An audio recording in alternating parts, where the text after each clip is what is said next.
When I first started working in consulting and strategy, I was so afraid of sharing my opinion. And my fear was actually that I'd be wrong and people would think that I was stupid. So when I finally learned to overcome that fear and share my opinions, I thought, I'm finally thinking like a leader. But over time, working with executives and clients and teams, I realized that actually the best thinkers, they don't share opinions, they share hypotheses. When I started to do that, when I started to share hypotheses, people started to take me more seriously and treat me like a leader. In this video, I want to share exactly what I learned and how you can go from sharing opinions to sharing hypotheses. So let's jump into it.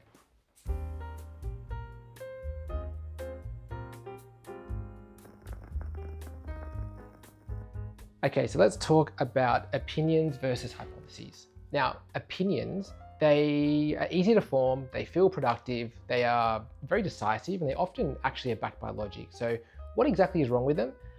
Well, opinions, they often talk about what you believe is happening, but they very rarely explain why. And when teams operate on opinions, what often follows is debate. Who has the loudest voice? Who has the strongest opinion? Who has the strongest argument? Everyone's focused on being right and not actually uncovering the truth. Let's use a simple example. You're at work, you look at your numbers, and you notice that your product is more expensive than competitors. And at the same time, customers are leaving. So you put two and two together and you draw the conclusion that customers are leaving because we're too expensive. And there's a logic there, it sounds right. But what you're actually seeing is just a correlation.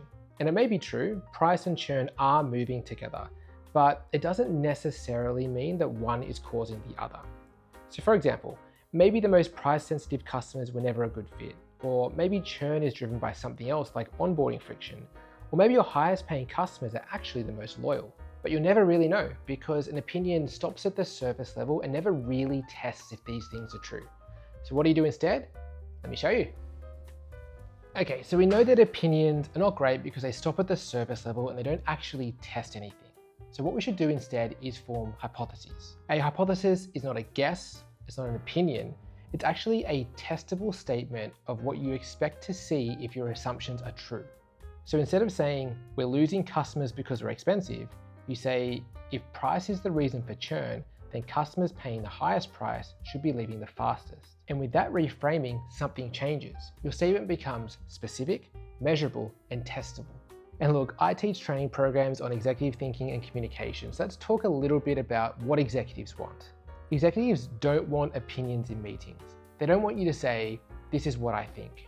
What they really want is, this is what I expect to see. And that's a massive mindset shift. You're less focused on being correct and more focused on testing and uncovering the truth of the matter. And this is the type of thinking you see in an executive team meeting or a boardroom.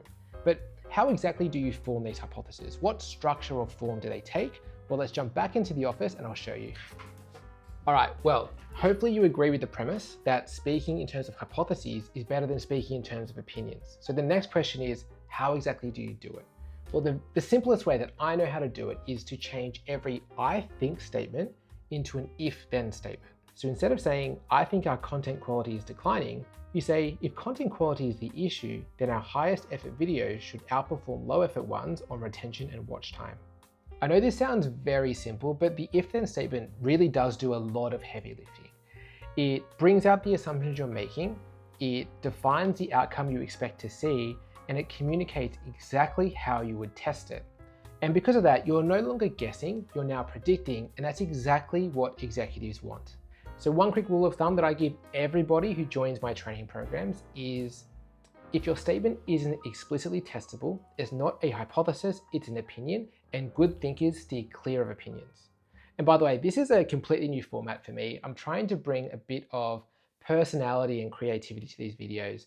So I'm not sure how it's going to land. I'm not sure how I feel about it, but if you have any feedback or comments, please drop them below.